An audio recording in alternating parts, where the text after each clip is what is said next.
Festival Internacional de Cine, Guanajuato.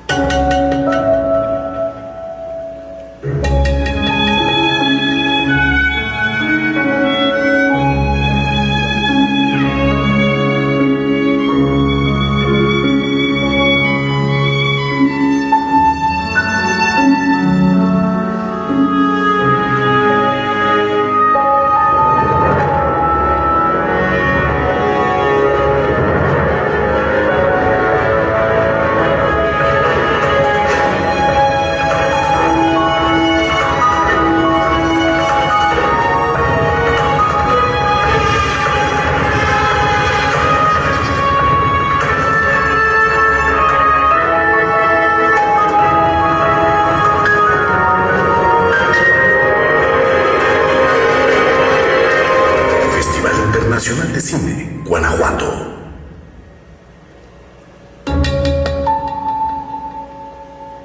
El Festival Internacional de Cine Guanajuato presenta.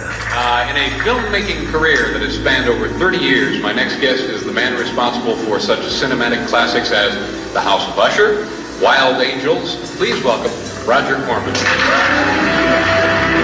Homenaje internacional a Roger Corman.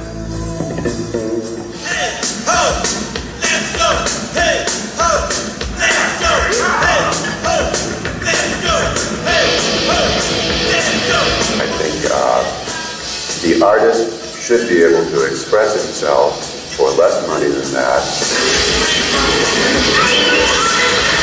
Cinco Pistolas marca el debut de Roger Corman como director.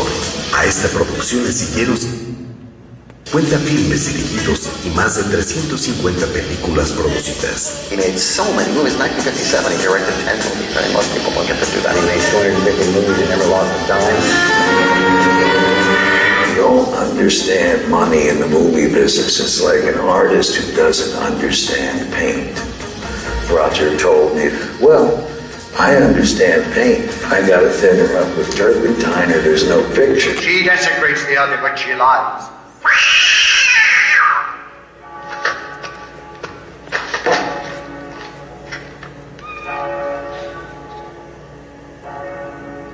A nervous contraction.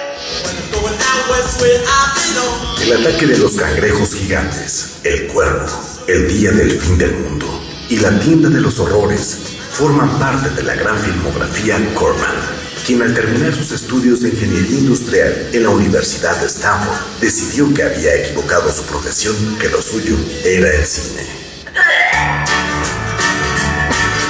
He really came across, I felt, as more like an English film professor, rather than kind of making all of these kind of violent exploitation movies that he made.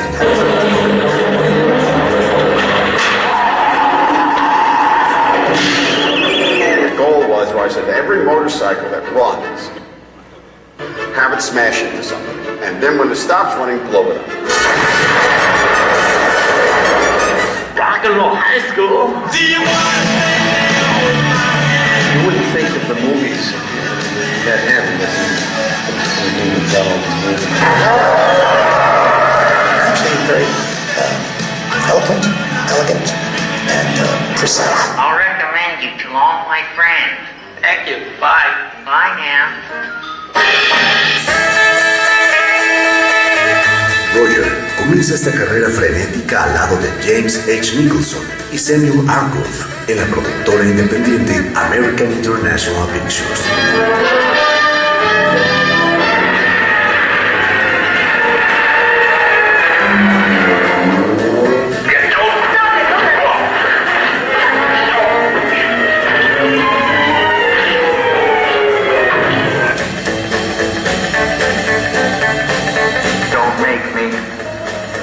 Don't be a fool, kid.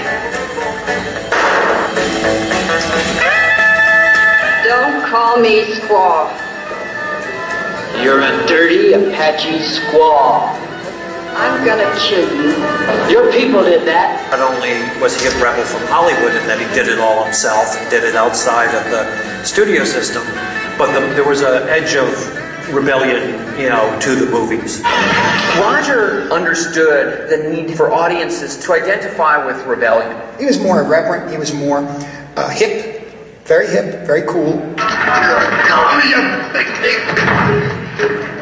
Now get it, spot boy, and don't come back or I'll break your head! Break whose head, you phony Frenchman?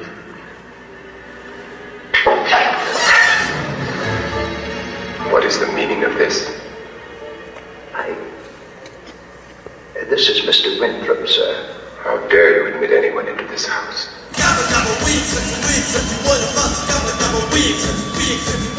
En 1960, rueda La caída de la casa Usher, con la que comienza la serie de adaptaciones de obras de Edgar Allan Poe.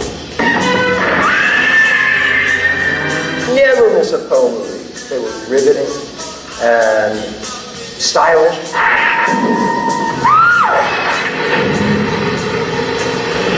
El péndulo de la muerte, La obsesión, Historias de terror, El palacio de los espíritus, La máscara de la muerte roja, La tumba de la Ligeia y El cuervo es el nombre de los 7 títulos que nacen del universo Poe.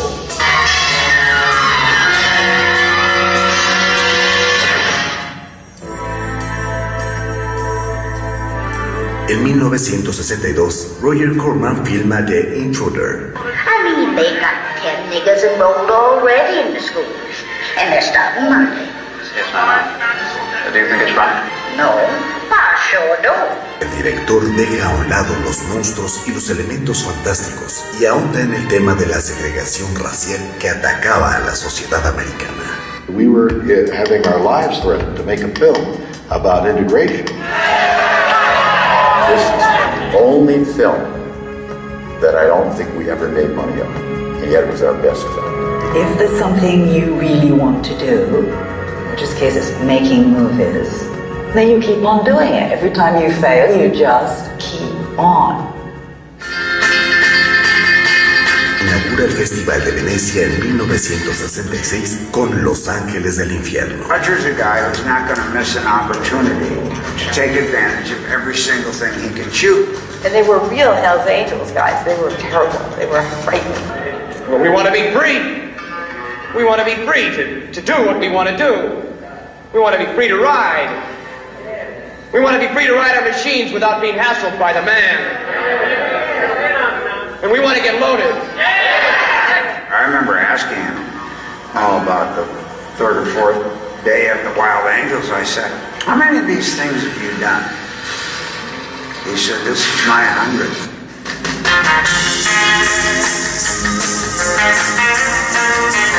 En 1970, junto con su hermano, Roger crea New World Pictures. Roger's own personal taste in pictures is very different from the type of pictures that he makes. Most of our films are domestic. However, we do distribute a number of foreign films. Bergman, Fellini, Truffaut, now Kurosawa. The new Fellini. Amarcord. The majors started to give up on foreign films. Roger talked people like Ingmar Bergman and Fellini into, I could get your picture on screens that have never run a movie of yours.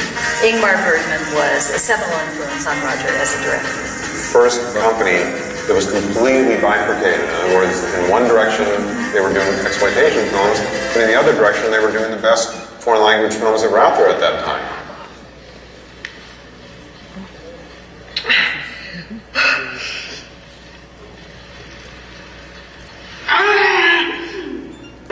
Set your sights on the tastiest game. From New World Pictures. Roger was in a perfect position, having discovered and cultivated Francis Coppola, Bogdanovich. I think it's very important to let the generation of today know who he is. The fans recognize him. The filmmakers recognize him. We know who he is, and we appreciate it. The movie lovers of the planet Earth, thank you. I remember the night that you cut on this right arm. In a big silver bed of flour. We got 50,000 watts in a big acoustic tower. Security's so tight tonight. Whoa, they're ready for a tussle. Better keep your backstage pass. Roger Corman, en Guanajuato.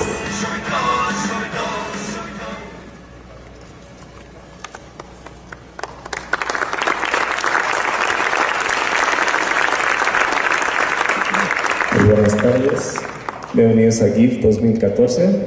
Les presento a Roger Corman.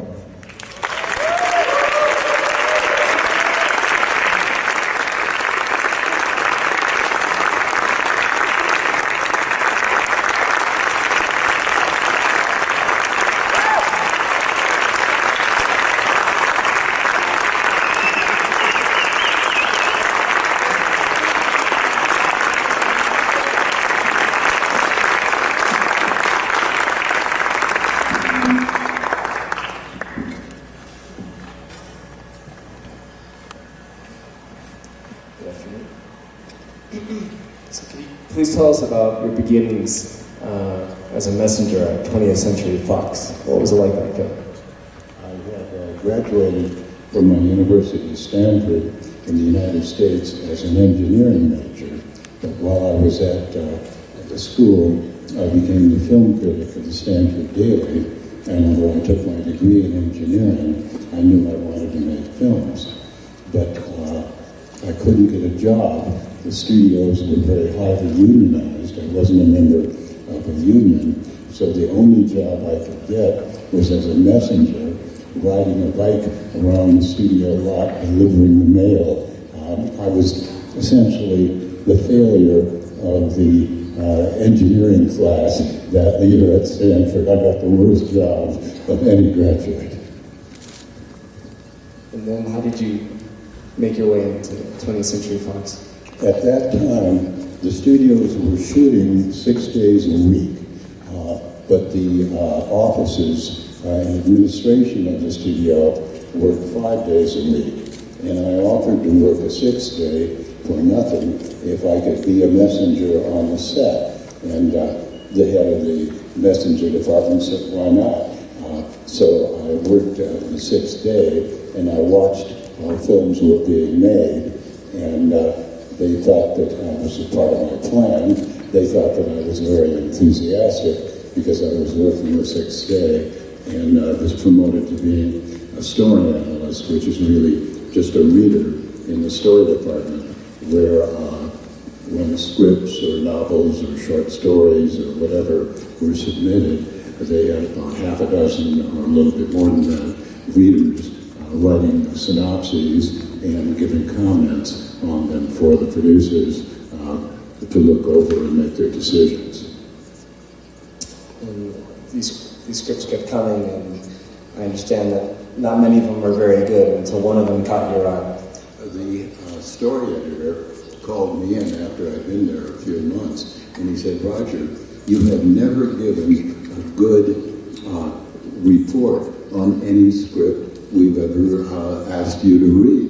And I said, that's because I'm the youngest guy in the department. You give me all the worst scripts. I'm not going to say a bad script is a good script. So they finally started giving me somewhat better scripts.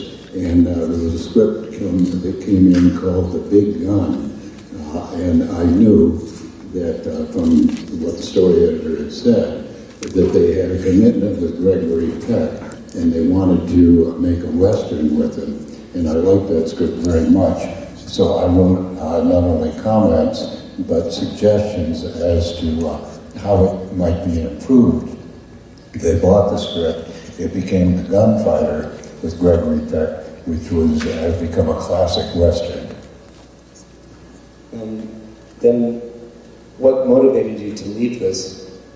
The story editor got a bonus for the work I did, and I had been in the Navy, and in the United States, if you'd been in the service, you could go to a university or any trade school, technical school or whatever, and the government would pay your tuition. So I applied. I'd already graduated from Stanford, and I applied to Oxford in England and was accepted, really because I just wanted to go to Europe. And by going to school in Europe, the government would pay for it, and that's how I went to Europe.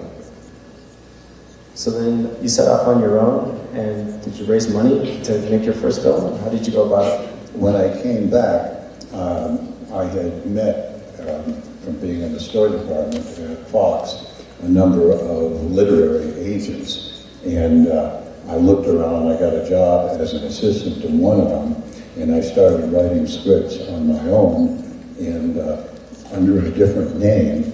And as an assistant to this agent, the agency sold my script, and I made a deal with the producer to do what I had done when I was a messenger. I said, I will work for you for nothing as your assistant if you will give me an associate producer credit. And he said, why not? And I did. So I learned a little bit about the production of low-budget films, and also I now had an official credit as a writer for writing the script and as an associate producer. And in Hollywood, credits are very important.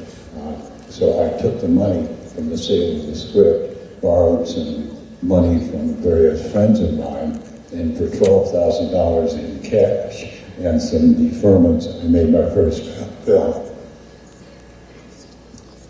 And you seem to have some insight already about, at this very early age, about how the system worked. Did you have a mentor, or was someone giving you tips and saying, you know, try to get a producer credit, or try to get noticed? Or... There was no mentor. I was making it up as I went along. I'm still making it up as I go along. Pretty crafty. So you had success with this first film that you sold, produced and sold. A series of successes led you to James Nicholson and Samuel Arkoff at AIP. What was your experience working with them? They were a new company.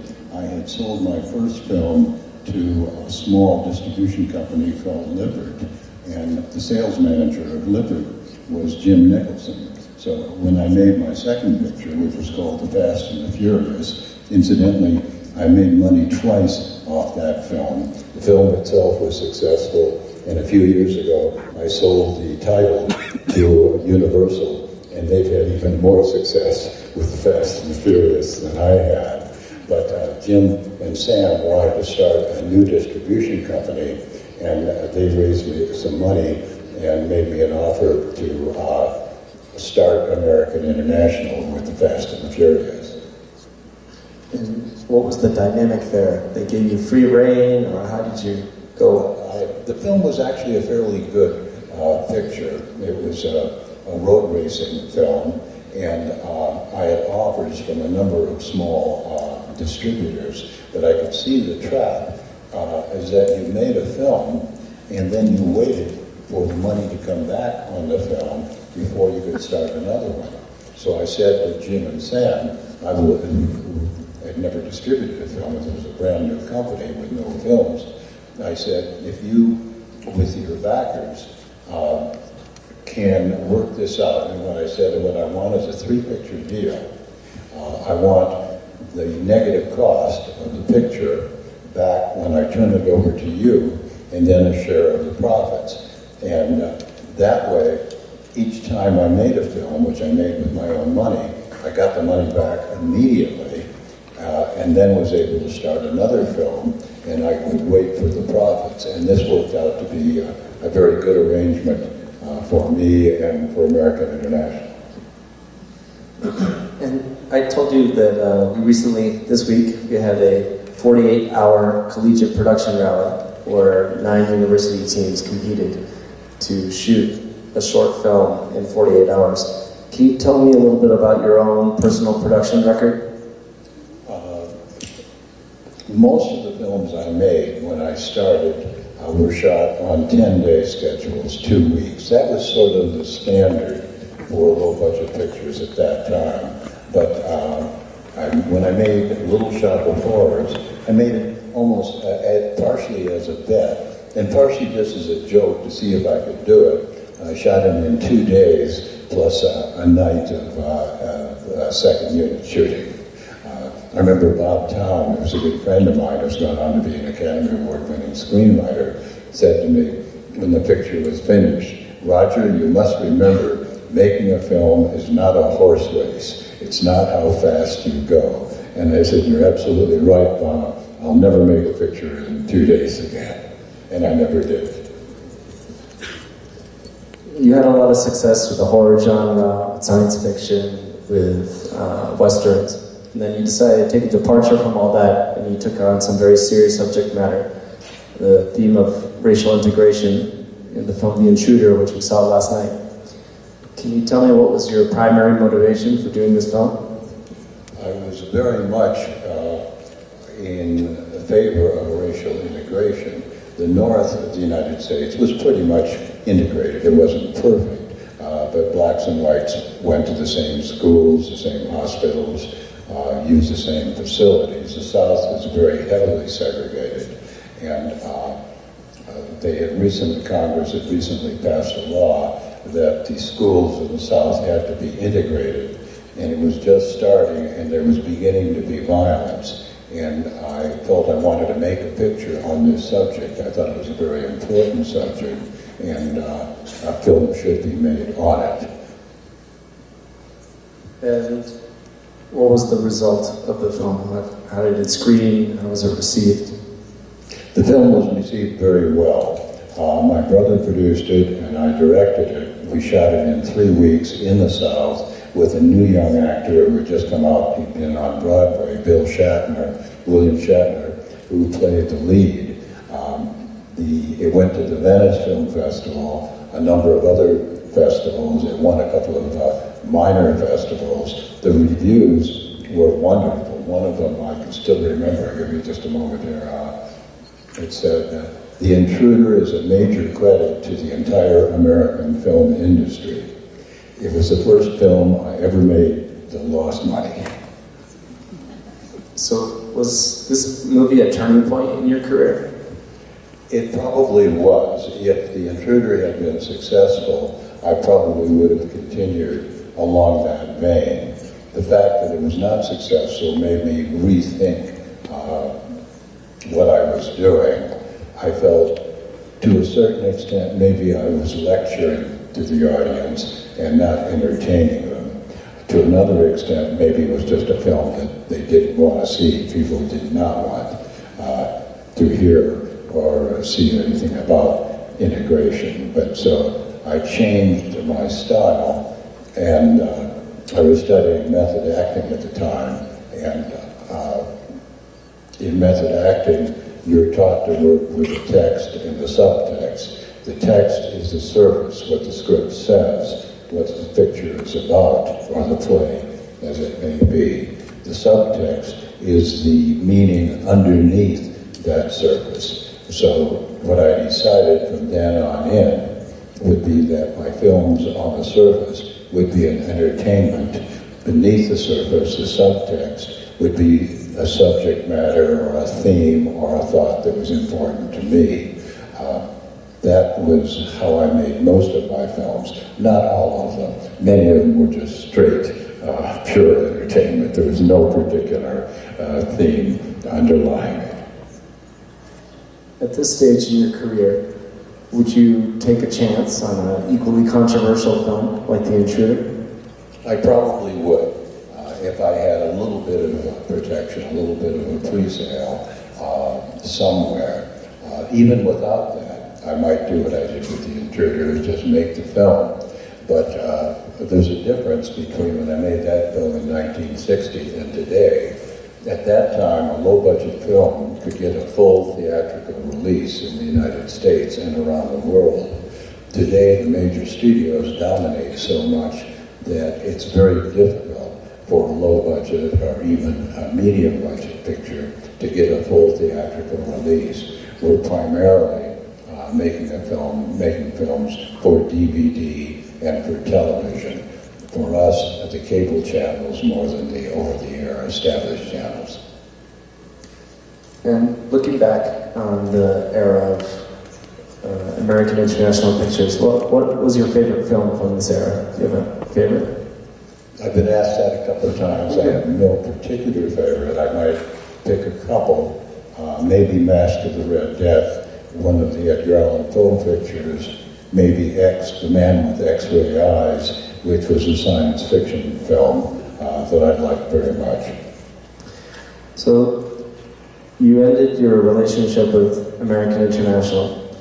Why did you decide to break off again on your own and start a company called New World Pictures? I had been making the Edgar Allan Poe pictures and other films that were period films or were shot in the studio, and I just wanted to get away from shooting in a studio and go out in the world and shoot films going a little bit back to The Intruder, but on what I thought would be more popular subjects. This was the 1960s, and I wanted to deal with the upheaval in the culture at that time. So I made a picture called The Wild Angels, which was the first of the Hells Angels biker film. It was the opening night film at the Venice Film Festival, and it was very controversial. Some critics praised it as an examination of pop culture in the United States. Others condemned it for glorifying what they thought was the violence in the United States, but it was a huge success. And American International did two things. They made a couple of cuts in the film that, in retrospect, probably weren't that important, but I felt hurt the film. And they manipulated the books. The film was the most successful film they'd ever had, and somebody said it was the most successful low-budget film ever made. And I felt I didn't get my fair share of the profits. I then, however, made another film for them called The Trip, which was about an LSD trip, and that was the only American film invited to the Cannes Film Festival that year. And they made a lot of cuts in The Trip, and again, I felt my share of the profits were not correct, and I said, enough of this, I'm going to start my own company, so they can't do this to me. So you started New World Pictures, and after having already directed 100 films, you took a back seat to directing, and you were focusing mostly on producing and distributing. What was the reason for that? Well, originally I had not planned to stop directing. I thought I would stop directing for a year and come back. But New World got off to an incredible start. We released 3 films that I produced and had various young directors direct for me, and they were all very successful. And suddenly we had this sort of booming, low-budget production and distribution company, and I just didn't go back to directing. I stayed running the company. Because directing is just too time-consuming, and it's easier to produce many films at once, or what is the reason? It was partially time-consuming, but because we used to call it feeding the dinosaur. We had a distribution company, and we had to make enough films to feed the distribution company so that the distribution company could succeed. You couldn't have a whole distribution staff and release just 2 or 3 films a year. We tried to release 10 to 12 films a year, generally about a film every month. And if I was making 12 films a year, there was no time to direct. That's a good reason. So what were some of the highlights of your tenure at New World Pictures? Well, we started a number of young directors. There were some before, and some after. It started with Francis Coppola, then Peter Bogdanovich, then Irv Kershner, and then, Marty Scorsese, and Ron Howard, and Jonathan Demme, and I don't know how many others, going on to the most recent Jim Cameron. And so on one level, we were working, the highlights of working with that, and also I decided I wanted to distribute European or other art films, which was, I thought they were not getting good distribution in the United States. So we ended up distributing for Fellini, Truffaut, Kurosawa, Alan Rene, Volker Schlendorf, a number of what were considered to be the great directors of that time. What was your relationship with these directors? It was very good. Fellini advised me, he said, Roger, you're doing a great job in distribution, but forget it, go back to directing. But I never did. It was very gratifying because we were able to really get them better distribution than they'd had. They'd been either distributed by small companies that were more or less aficionados. They loved film, but they didn't have the strength as a distribution company to get good bookings on the right terms in the best theaters, or they were distributed by the major studios, who are wonderful distributors, but distributors for major studio-type films, and they didn't really understand the individual attention the films had to have. And we were really, at that time, probably the strongest independent distributors, but we were still small in comparison to the majors, so we were able to get good bookings and do well by the films, and at the same time give them individual attention. And beyond the business side of it and the distribution side of it, did you have a personal relationship with Fellini and these other directors? I became friends, not great friends, but with Truffaut and a couple of the others, but there was not really that great a personal relationship. And the actors that you worked with, and we can name a few, Vincent Price, Raymond Lau, Jack Nicholson, Robert De Niro, Dennis Hopper, Peter Fonda, Bruce Dern, if not all, well, almost all, with the exception of the first two, had their first films with you. What was the most enriching or acting relationship? Which one did you enjoy the most? It's hard to say. Probably Vincent Price, because I did so many films with him. But I had a very good experience with Bill Shatner. It was his first film as an actor. As I say, he'd been a Broadway actor before that. But then we had a number of other films. As a matter of fact, the first actor I worked with who became a star was Charlie Bronson, who did a little picture called Machine Gun Kelly for me that did well in the United States, but was a big success in Europe. And Charlie went to Europe a similar way that Clint Eastwood did, and became a star in Europe before he came back to the United States. And who was your most difficult acting relationship with? I don't think I ever had a really difficult relationship with an actor because I like to talk with the actors before shooting and go over the character and decide on the character's motivation, relationship to other actors. And once that was established, I gave the actors a great deal of freedom on the set. So occasionally there would be small difficulties, but I never had really major difficulties. And I know you had a strategy for making films. You would make them 3 in a row, using the same actors, many times using the same sets, and you would have actors locked in for like multiple contracts or multiple films.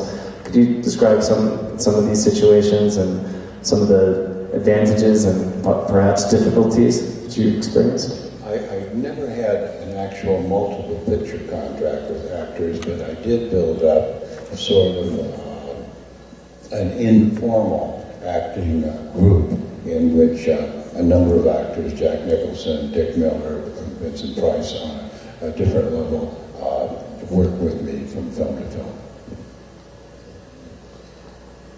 Someone occurred to me right now. But your most, of all the directors who had their first film with you, and you mentioned them all right now, who do you think was the best out of the gate? I've been asked questions like that before. I never answer them. They're all good. I don't want to pick one over the other. Okay. You recounted an interesting story about Ron Howard and his first experience. Would you mind sharing with the audience? Ron Howard did a comedy car racing picture for us called Eat My Dust. And it's normal to open a picture on a Friday night, and you get your grosses from the theaters. Actually, I used to get them Friday night from certain key theaters, but by Monday morning, you would have the results everywhere, and you would know where you stood. And Eat My Dust was one of the biggest successes we had ever had. And I called Ron, who had a percentage of the profits, and told him that how big the picture was. And he said, I already know how big the picture is. I've been waiting for your call. I assume you want to do a sequel. And I said, yes. He said, I'll be right there.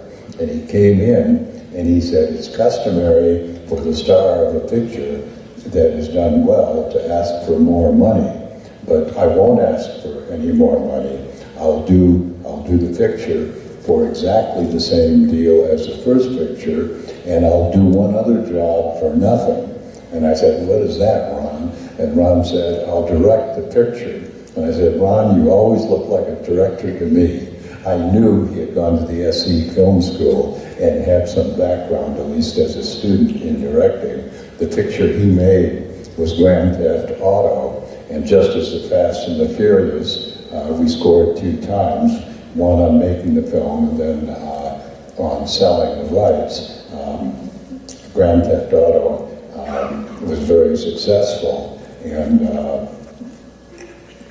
I sued the video game company, and they settled out of court, so we settled twice. We scored twice on Grand Theft Auto.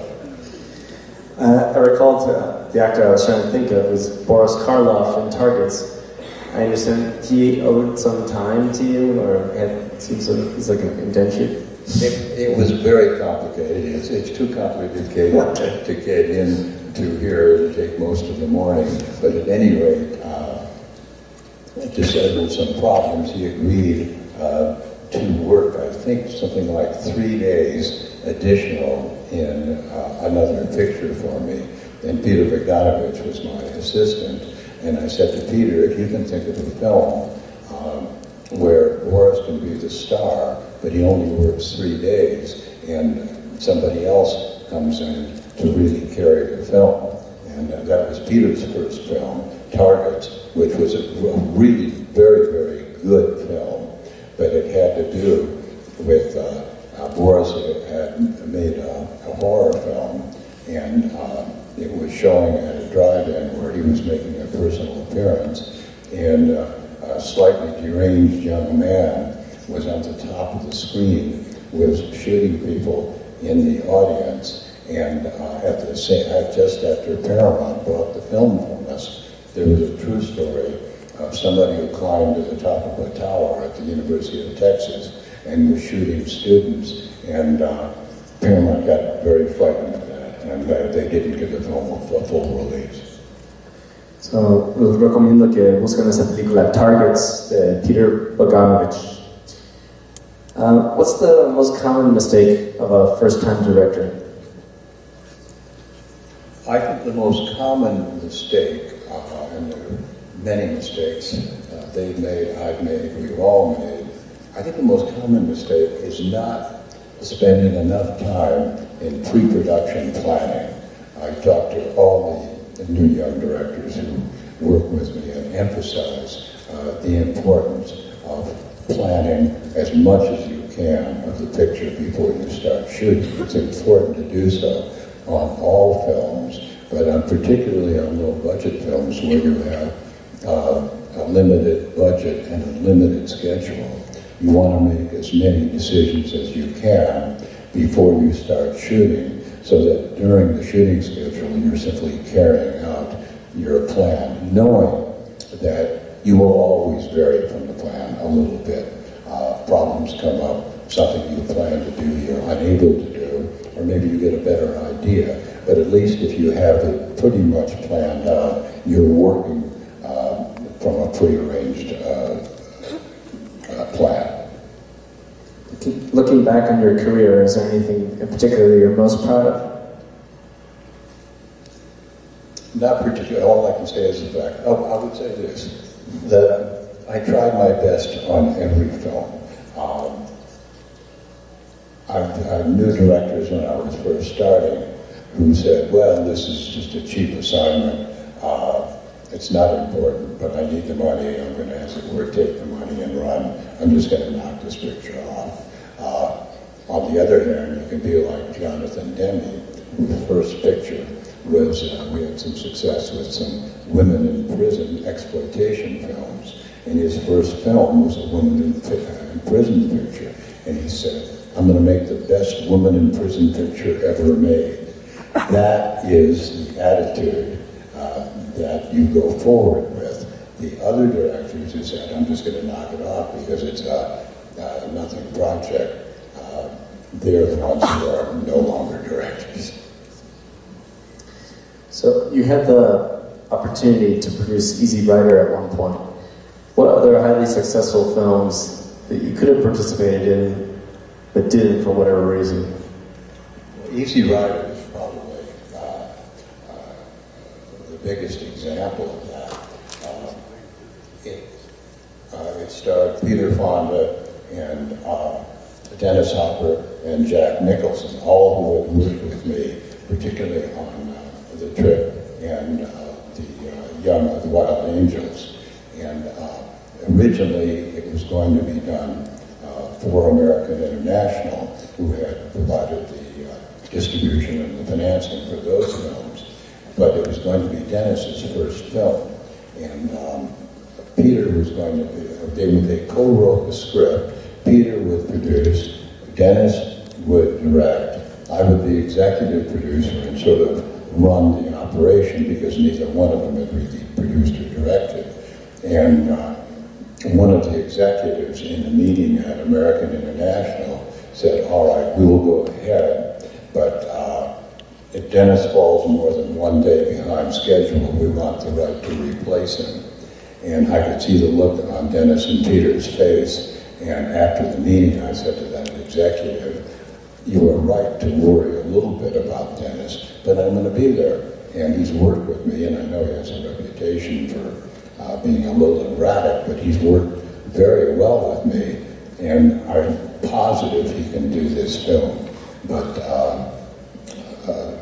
Columbia Pictures heard about the project and heard that Peter and Dennis were unhappy, and the project went from ART to Columbia, and the Wild Angels was a big success. Easy Rider was a bigger success, and that executive lost the picture for AIP and for me.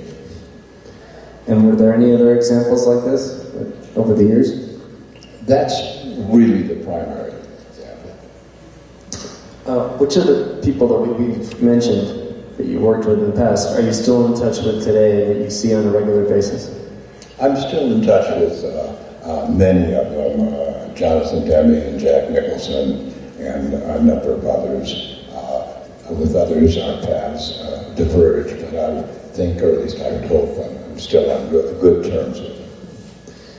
What's been the biggest change from your perspective in the film industry in the last 60 years? There are two changes that are major. One is the movement from film to digital.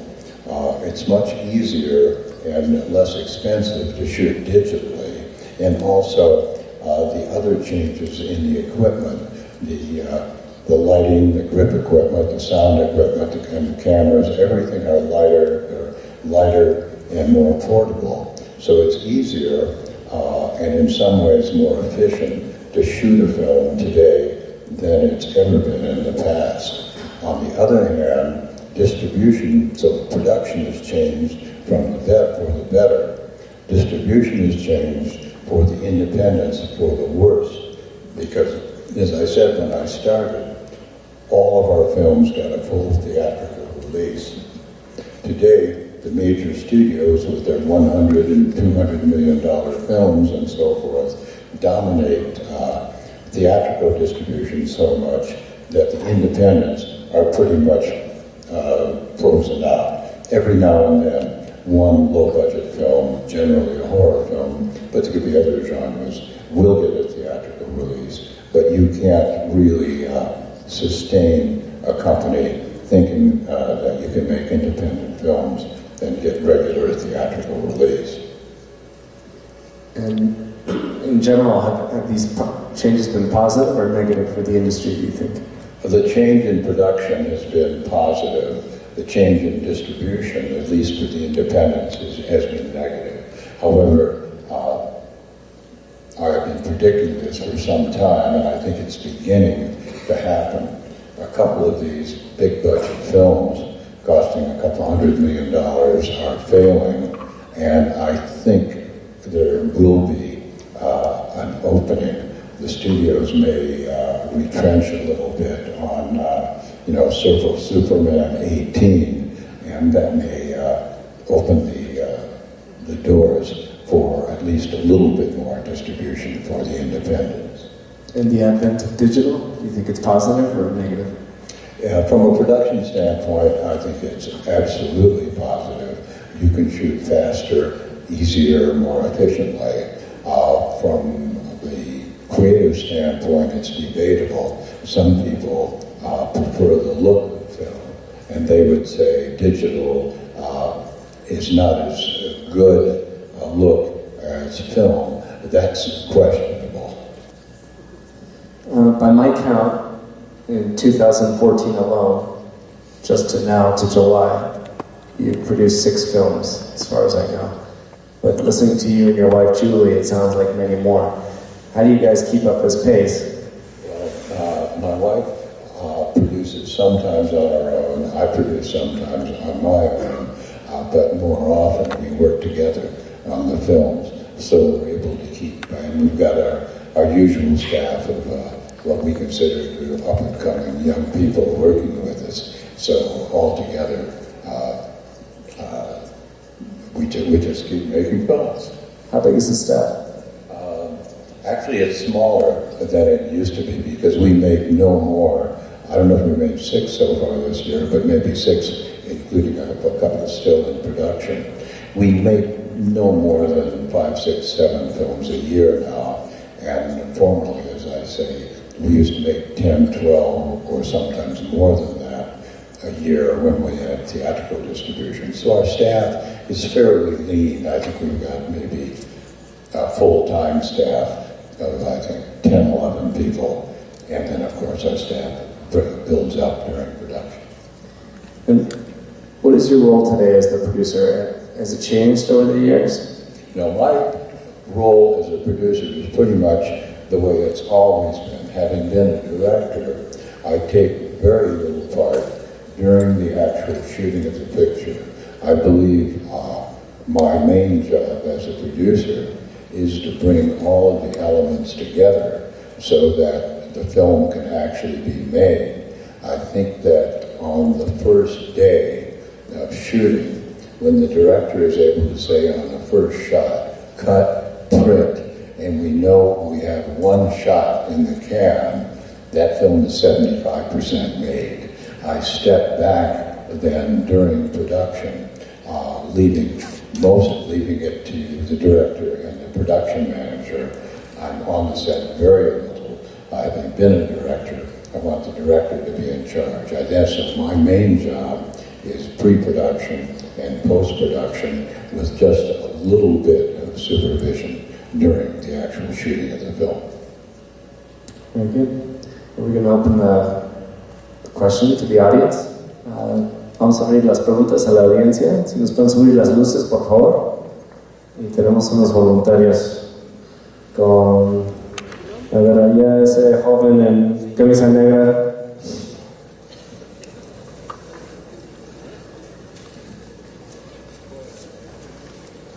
This is Sylvester Mattia, one of our great journalists. Hi. Gracias por lo mejor. Well, first of all, I have 2 questions for Mr. Corman. First of all, as a producer, what is the main importance of a poster, the poster design and the trailer design? Because right now the film industry is they don't understand what these sales, what these products are, the sales for the audience. So in your case, how do you manage the poster design and the trailer design? And the second one is, when we speak, when always there is a talk about Roger Corman, there is always been the actors. What about the actress? for Roger Corman films. Thank you very much. You talking about posters? Yes, the poster and the trailers as a producer and a film distribution as using as a weapon to sell obviously a film. Well, from my standpoint, the posters, the trailers, all the advertising publicity material is very, very important, particularly when you're making independent or low-budget films or even medium-budget films. You can't say, we've got Tom Cruise or Johnny Depp or something to sell the film on that, or you can't be Jim Cameron and say, I'm selling the film on the brilliance of the special effects and so forth. So the posters are very important. I spend a lot of time, and our entire staff, not entire, but the creative end of our staff, all gets together on the design of the posters and the cutting of the trailers and the TV spots. As to the actors, and you said actresses, I think that there's a little bit too much emphasis on the male leading man and not enough on the women. For instance, it's been talked about a number of actors who started with me. Sandra Bullock did her first lead for me, so I've always tried to give actresses strong roles also.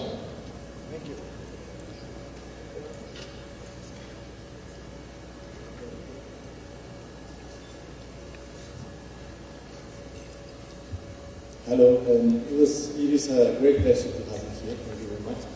I have also two questions, sorry for that. The first one is, while doing The Intruder and any moment after that,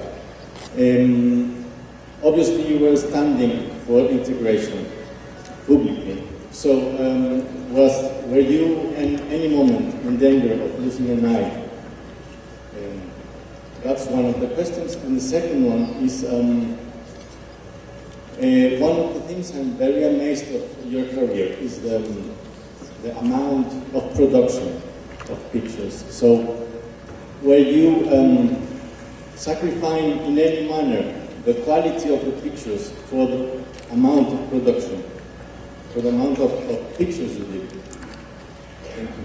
Well, in regard to the first part, in danger, yes, when we did The Intruder, we got death threats, and we actually did not let the townspeople where we were shooting, because we only had a few actors from Hollywood. Most of the roles were played by people from the town.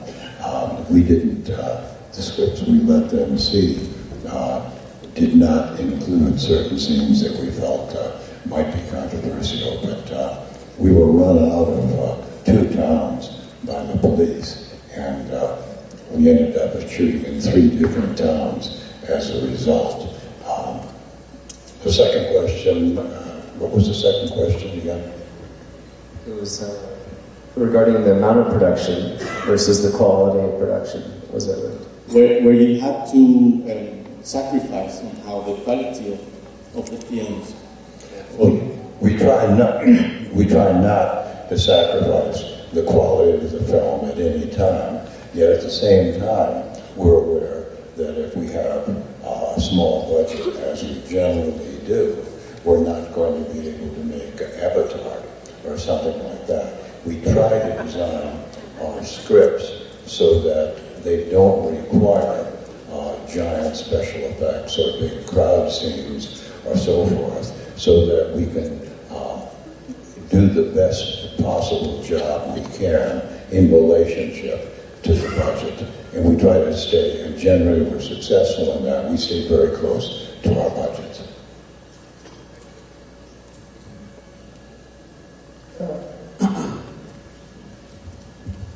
What an honor to meet you, Mr. Corman. And my question is about the distribution. You work in distribution. How to reach the right place to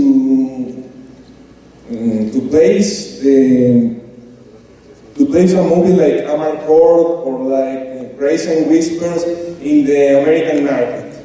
because it was very successful and for the Academy Award nominations and all that stuff, and they are not easy films to watch. How was this process, or if the directors contact you, or was in the other way?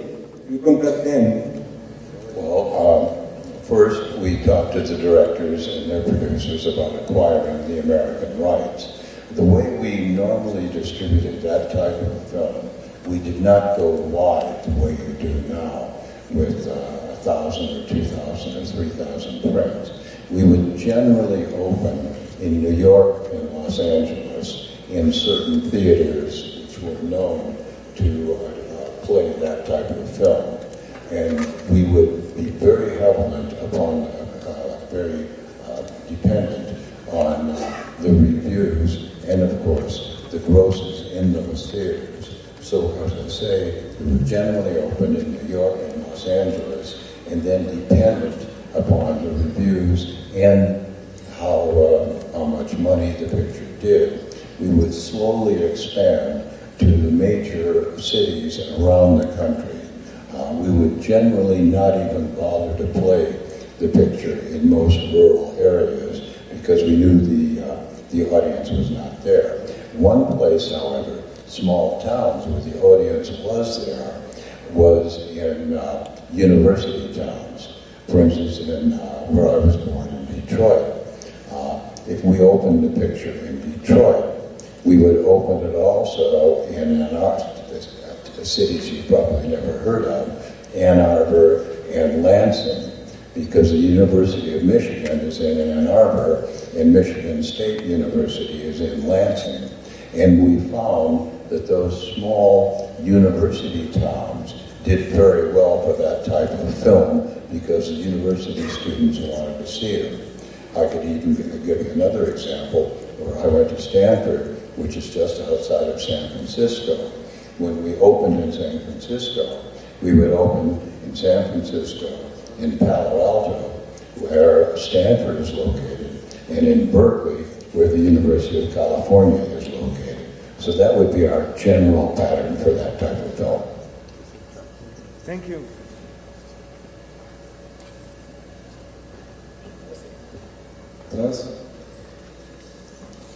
Thank you.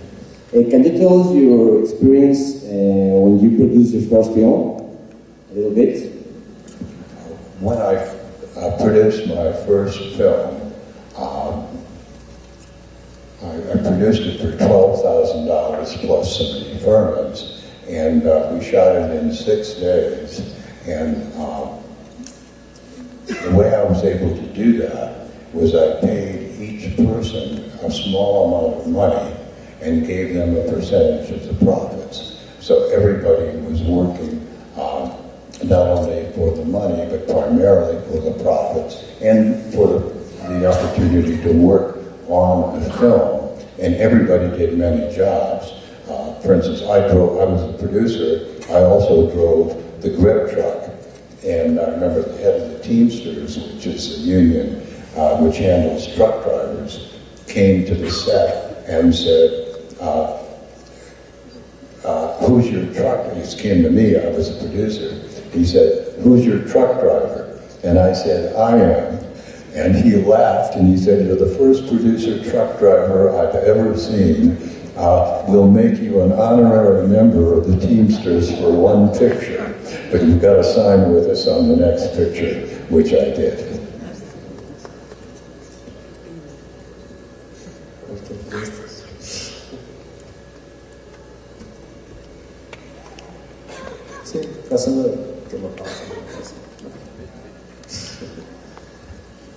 Hello, Roger Corman. As one of your ex-employees, I used to work at Concrete Pictures in the 90s as construction coordinator. Just to share with the audience, I used to have to recycle the screws from the flats because we had run out of building materials. It was always very creative and very dynamic working for you and being a problem solver. We always had to invent things and be completely solving problems all the time. It was a fantastic experience. My question is, I used to work in film in Mexico City, and we have an industry in Mexico called Video Home, which is similar to the work you're doing in Los Angeles. I was curious if you would be interested in producing a Mexican film in the same standards that you have in Los Angeles. Yes, I'd be very much interested in producing or co-producing a Mexican film. Simply the economics, the market for Mexican films or Spanish language films in general is growing in the United States. As you may know, the Spanish language TV networks are growing faster than the English language networks are growing, and I've produced films in Mexico and various places in South America, particularly Argentina and Peru. So I'd be happy to work in Mexico. Thank you very much.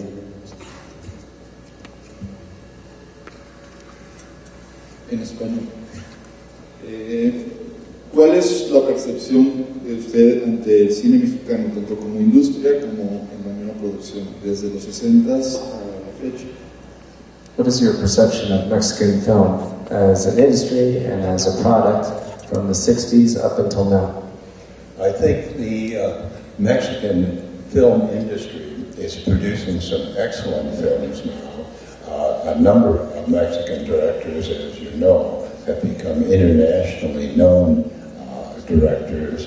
A number of Mexican actors also. So I think the Mexican industry is doing very well now. Historically, they did very well in the past. I think there was a little bit of a drop for a while, but I think it's coming back.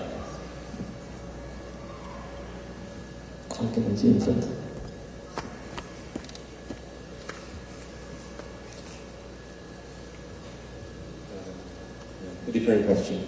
What is your opinion about film schools for new directors? Because some people say that we should invest our money making shorts rather than formal education. What is your opinion on film schools?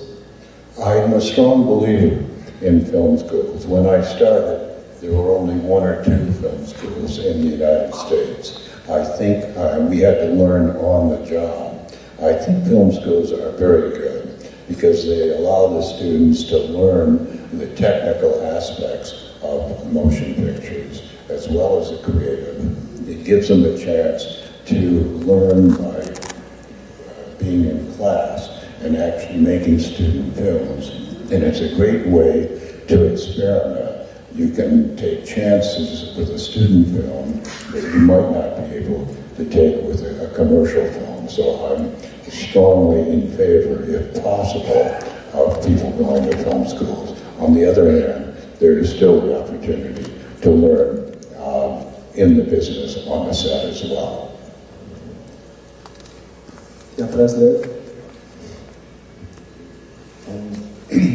What movie did you have the most fun making? Not the one that had the best result, but that on the set was the most fun. What was the most fun you had on set? What film was the most fun?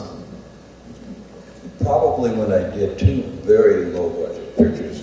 I mentioned Little Shop of Horrors, which was a comedy horror film that I shot in 2 days, and Bucket of Blood, which is going to be screening later today, which again is a comedy horror film that I shot in 5 days. It was very difficult, of course, to shoot that fast, but on the other hand, the budgets were very low, and we could just sort of enjoy ourselves and have a good time making the films. And I think the fact that they were comedies as well as horror films lent themselves to the fact that everybody was having a good time, and the films were actually funnier for that reason.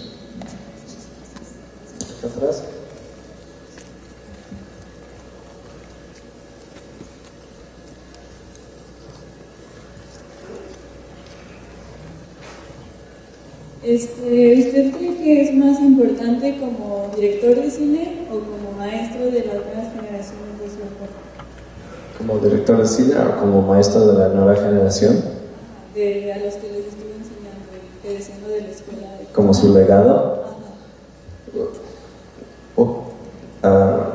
referring to your legacy as a filmmaker, what do you think is more important?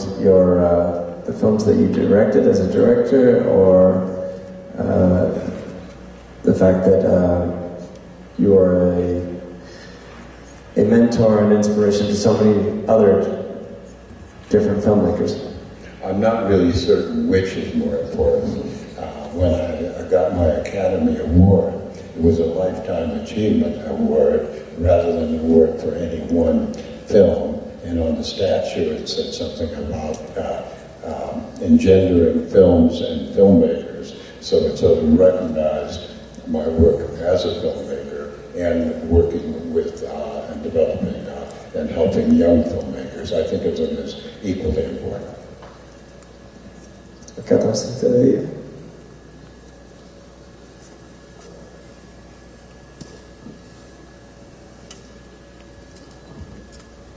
Hi. As a producer, what do you look for in a film, and how do you predict its success? As a producer, what do you look for in a film, and how do you predict its success? I look for a film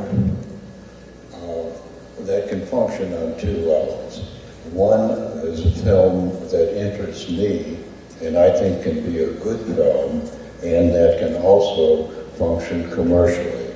It's one thing to look at a film from a commercial standpoint, one thing to look at a film from a creative standpoint. The difficulty is trying to find films that can fit into both areas. As to predicting the success, William Goldman, an Academy Award-winning screenwriter, wrote a book, and in it he said, and this has been quoted many times, nobody knows anything. It's not necessarily true. I don't think you can say nobody knows anything. I think you can say that nobody has all the answers. We have general ideas. We can make what I would call an informed guess based upon what has gone before, based upon our experience, based upon what we think of the individual product. We can make a reasonably accurate prediction of success. You are never entirely accurate, and even the most experienced and brilliant producers and directors have made mistakes, sometimes made major mistakes. And if you're good, you come back, you learn from that mistake, and you try not to do it again. And I have another question. As director, it was easier with more budget or less budget?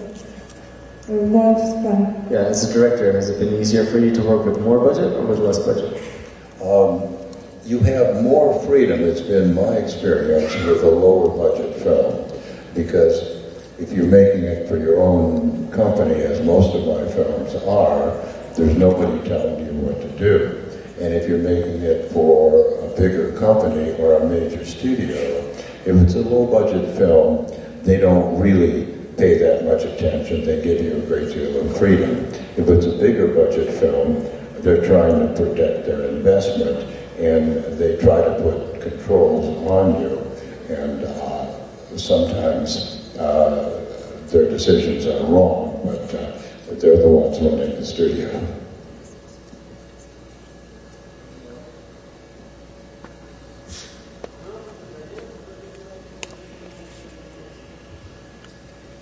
Buenas tardes, señor Corman.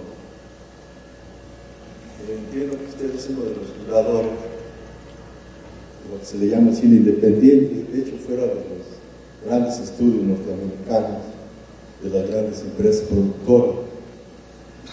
Uno de los problemas graves en México respecto del cine, los muchachos que tratan de hacer cine, el gran problema es conseguir los recursos para hacerlo, y después de haberse hecho, la distribución del mismo, la exhibición del mismo. Como fundador de esa corriente, ¿qué podría sugerir? O cómo producir usted sus películas lejos de las grandes empresas productoras? ¿Qué puede hacer al respecto en el cine mexicano? Muchas felicidades por esa larguísima trayectoria de más de medio siglo dentro del cine. Esperemos que siga trabajando. Muy amables, gracias. So he congratulates you for an incredible career of making hundreds of films. But one of the major problems in Mexico is that you've successfully been able to make independent films and get them produced and distributed in your own country and abroad. However, Mexican filmmakers, Mexican students are faced with the problem of, not being able to, number one, find the resources to make the films, and number two, once they get the films made, it's very difficult to find distribution and exhibition spaces because our screens, our commercial screens, are so dominated by those $120 million Hollywood films that you mentioned. So what advice can you give to them in terms of getting their films out, getting their films made and getting their films out there? I think the problem of getting your films made, if you're willing to work with a low budget and a small crew, are not as great as they were in the past. I think it's easier to get your film made. It's always difficult to get a film made, but comparatively it is less difficult today than it has been in the past, because as I said earlier, the lighter equipment, the digital equipment, and so forth. It is more difficult to get distribution today. As you say, in Mexico, the screens are dominated by these big pictures. That's a problem all over the world. It's particularly a big problem in the United States, but I was on the jury of the Tokyo Film Festival last year, and talking to some Japanese filmmakers, they have the same problem in Japan. It's a problem all over the world. So you have to face the fact that most likely you will not get a theatrical release. That doesn't mean it's impossible. It is, what should I say? It's not probable, it is possible. You would be the exception. But you'll be looking primarily to television, to cable television, to DVD, and so forth. And now, of course, the internet. I think you're going to see over the coming years fewer opportunities for theatrical release and greater opportunities for distribution over the internet. It's not quite there yet, but I think it will be in the coming years. Siguiente pregunta. Acá.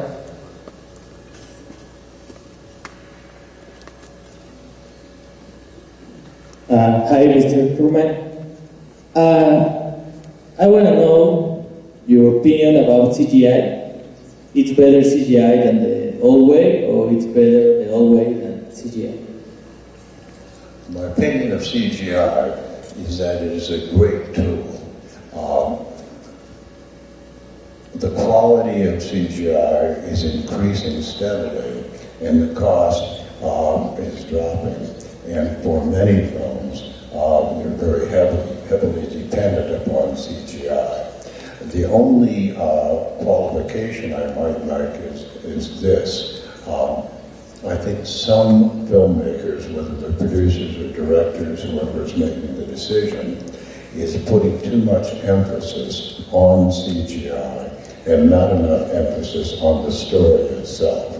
I think you have to go back to the story, with the characters, the characterizations. This is the basis of filmmaking. CGI should be a tool to help you do that. It should not be the raison d'etre in itself. Cap, por favor.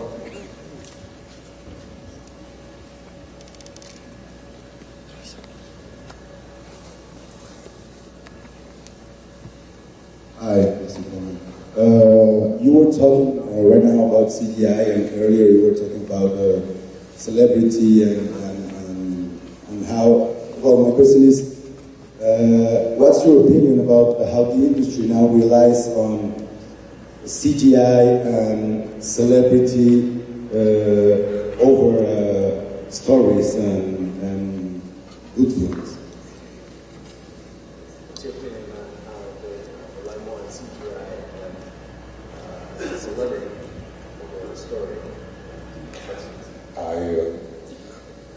still insist upon the story. CGI, no matter how good it is not going to carry a bad story. And a star, no matter how great the star, is not going to carry a bad story.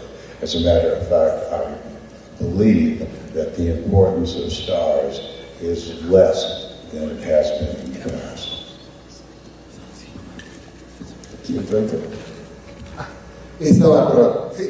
Recuerdo yo el libro que sacó, como dice, creo que se llama, como dice, 1000 películas entre un solo centavo. Yo quisiera que nos hablara de qué le impulsó a escribir ese libro y si es una especie de testamento o de manifiesto del cine que le gusta, o del cine que le gusta hacer, o del cine que él, como él lo concibe. Okay, what's up?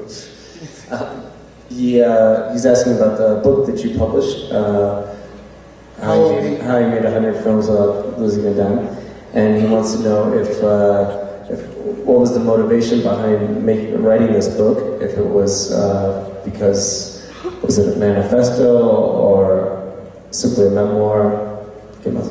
Y entonces, ¿cuál es tu concepción del cine? ¿Y tú qué? Concepción del cine. ¿Cómo concibes el cine? ¿Cuál es tu definición de cine? Obsesión, no escucho la palabra. Definición de cine. Definición de cine. Okay. And your definition of film? The motivation was very simple. The publisher approached me and asked me if I would write this book, and they offered me a substantial advance for writing it, and I thought it would be an interesting project to write the book. The second question is, what is my definition of film? Yeah, well, first, if the book was it meant as a memoir, or was it meant as a manifesto to...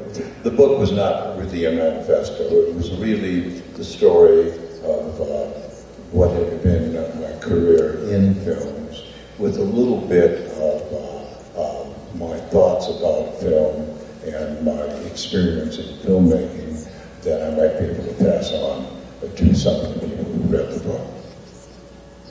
And he wants to know what your definition of film is. Well, I think film is the most important art form in the world today, because I think it's the most modern. When I say film, I should say the art of the moving image, motion pictures. I keep using the word film, everybody else does, but the evidence is very clear around us that the use of film is fading and digital is taking over. But I think the art of the moving image of motion pictures is the art form of today. Other art forms, whether they be plays, painting, music, novels, are historically important forms, but they do not reflect the image of the world the way you can with motion pictures. And I have a quick question to add to his question. Aren't you due for another memoir, How I Made 400 Films and Never Lost a Dime? I've been approached to do another one. I may do it, but I don't have any plans at the moment. Okay. Thank you.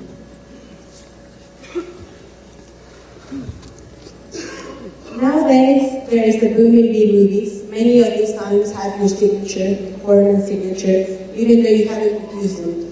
What do you think about the legacy you have imprinted into the film industry nowadays? What does he think about what? The legacy he has imprinted in the film industry thanks to all the movies he produced as a B-movie director. Okay. Did you quite understand the question? Diga en español rápido. ¿Qué piensa del legado que ha dejado en la industria del cine después de producir tantas películas B y que han sido ya su firma para muchos otros directores? Okay, muy bien. What do you think about the fact that you've left behind this legacy of all these low-budget films that have your stamp upon them, which are kind of like the holy grail for many other filmmakers? Well, I'm pleased that some of my work is being recognized, yet a lot of the things I've done, my contemporaries have been doing as well. I'm simply part of the motion motion picture making world. I hope that my individual efforts can be recognized, and I'm really one of many. Okay. Vamos con el público.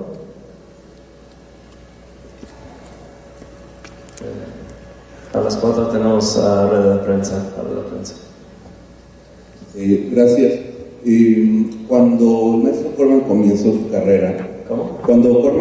carrera, el cine independiente, el cine de serie B y en específico el cine de género como ciencia ficción, thriller, terror, contenían una fuerte carga de elementos subversivos que buscaban renovar no solo el género, sino también dar contenido social dentro de sus historias. No eran muy reaccionarias, los géneros se prestaban. Pero hoy en día vemos este mismo cine independiente de terror de serie B, de consumo rápido, muy derivativo, de una diversión francamente banal. ¿Qué opina de esta transición de la serie B? Si se perdió ese espíritu subversivo, y si se perdió, si existiría una manera de renovarla nuevamente. Gracias. So he says when you started off doing these films, sci-fi, horror, there was a subversive element to these films, and what you discussed earlier with the subtext in the text. And he finds that today, these same horror sci-fi films are very superficial, and they don't go into the social aspects or so there's no politics, there's no subversion, and he thinks that they're quite dead, they're quite disposable, they're not going to last.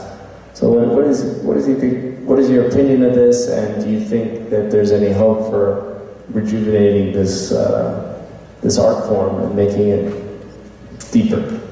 I think there's some truth in what you say. I myself am concerned that some of our films, particularly these creature films, we have a picture playing tonight. We have a picture playing on the Sci-Fi Channel tonight in Los Angeles called Sharktopus versus Terracuda, which is a pretty wild sort of creature mashup. It's a love story. It's a love story. Oh yes, right. Just as a joke, somebody talked about posters. Our posters show these two creatures fighting, and underneath the title it says a love story. We put that in really just to let everybody know we don't take this work too seriously. You could say there's some comment on the dangers of science run amok, and there might be a little bit of social comment, but I wouldn't push that too heavily. I think what you're saying is correct. There's less, my films have almost always had a certain element of rebellion in them, and I have several projects working now, at least working in my mind, that will go back to that. I'm concerned about exactly what you said. Otro del público acá atrás.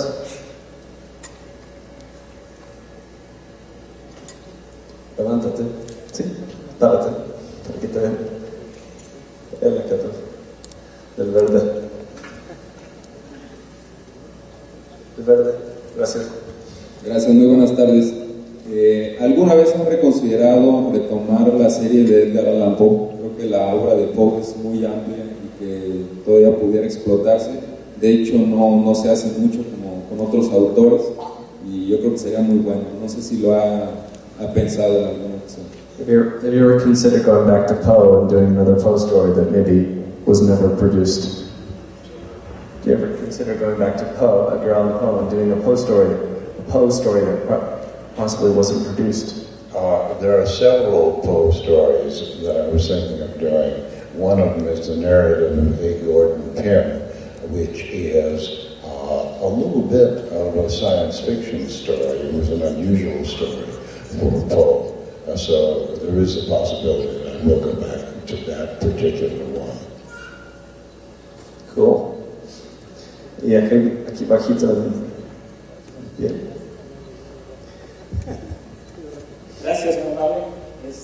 Gracias por estar aquí. Mi pregunta es, ¿cuál es la mejor experiencia o la experiencia de todas las películas que he hecho producido, la más significativa o la que más se pueda decir a todos? Hagan esto, al hacer una película, hagan esto, no hagan aquello. Necesitamos más sangre en el dinosaurio, o este actor no me da el color, el matiz que quiero en la actuación, o no tengo el financiamiento, como decían acá, voy a buscar yo ser el mismo conductor del camión, o más sangre. ¿Cuál es la experiencia que se pueda dar a un cineasta o quien quiera hacer cine? Okay. What is the greatest advice you can give to anyone who wants to make film? I would break that into two answers. One is to be aware of where the commercial market stands, yet at the same time try to do a film that is personal to you, that has the stamp of your thoughts on it in relationship to the commercial market. The other would be, from a practical standpoint, as I said, I emphasized in production the importance of pre-production planning. I think so. You start with your idea, and then you develop that idea as deeply and as well as you can before you start shooting. You don't try to solve major problems during the shooting. You solve those problems, if you can, before shooting. Gracias. ¿Otro público? Bueno, ¿alguien más? Acá, ¿una? Acá. Es la última.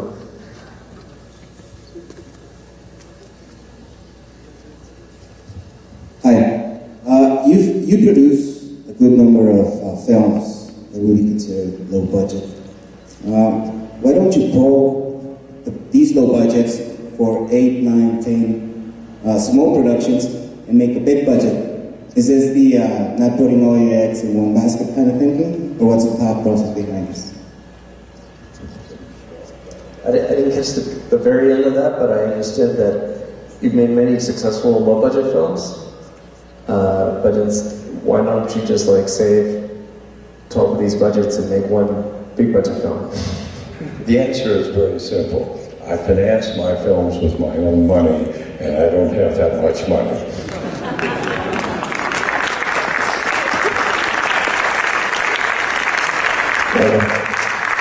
Un aplauso para el señor Corman.